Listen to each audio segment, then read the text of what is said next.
shoe. On a cold Wednesday evening in Denver, Colorado, Rachel Myers sat in her living room staring at a text message she should have never seen. It was a tiny lie buried inside a conversation not meant for her eyes, and it hit her like a punch to the chest. The text said, "Don't worry, she won't find out." It came from her boyfriend Liam's phone. He was the man she had trusted for 3 years. He brought her coffee every morning and memorized her favorite podcasts.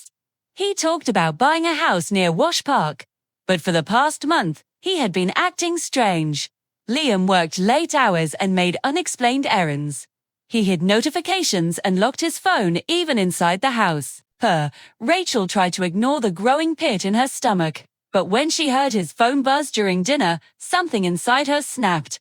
Liam rushed to the bathroom to answer it. And if you're watching this, don't scroll. That night, while Liam slept, Rachel opened his phone with the old passcode he forgot she knew. Found a conversation with someone named Mark Office. The messages weren't romantic. There were no emojis and no flirty energy. But the phrase "she won't find out" felt like betrayal. Rachel's heart pounded as she scrolled. Every message felt like a blade. Liam talked about nights out he never mentioned. He mentioned money he hadn't explained. Then she saw a line that stopped her breath. ILL, tell her when the time is right. Tell her what. Rachel's thoughts spiraled. Was he cheating? Was he leaving? Was he moving to another city? She imagined every worst-case scenario in one painful flash. With tears streaming down her face, she made a decision. She followed him the next day. She called in sick and parked outside his office. Her heart sank when she saw him leave with a woman. The woman was tall, blonde, and well-dressed. She walked beside Liam like they shared a secret. Rachel's chest tightened and her vision blurred. She grabbed her phone and hit record. Rachel followed them into a quiet downtown cafe.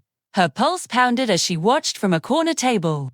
They sat closely and talked quickly. They leaned in and exchanged papers.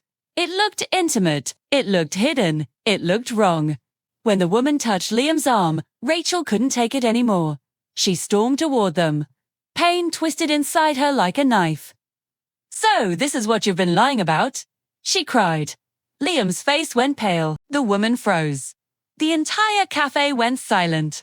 And then the truth began to unfold. The woman stood up gently. She offered a nervous smile. "Rachel, I've heard so much about you. I'm Emily, Liam's sister." Rachel felt her entire body go cold. Sister. But Liam always said he was an only child. His eyes filled with guilt. "I'm sorry," he whispered. "I lied. Malay just found me a few months ago. She's my biological sister. I never knew she existed." The messages and secrecies suddenly made sense, but painfully, it wasn't cheating. It was a family truth, buried for decades. Emily explained she had been adopted as a baby. She spent years searching for her biological family. She finally tracked down Liam through a genealogy service. They met and cried and tried to reconnect. But Liam lied out of fear. He feared Rachel would think he was hiding something worse. He feared dealing with emotions he didn't understand. He feared being vulnerable. Rachel's anger melted into confusion and sadness. One small lie had spiraled into a mess. "I didn't know how to tell you," Liam said. "And I didn't want you to think I was pushing you away." Rachel realized the painful truth. Tiny lies can grow into storms. She sat beside him with a soft voice. "Next time, tell me, even if it's messy, even if it's scary." Liam nodded with trembling fingers. Emily smiled gently. The three of them talked for hours. Not as cheaters or liars, but as humans navigating messy truths. As they left the cafe, Rachel felt a strange calm. Not everything was fixed, but honesty finally took the lead. Remember this. One small lie can grow into a storm. Communicate and ask. Listen and don't assume the worst. And if you want more emotional relationship stories, follow now. The next story might save your relationship.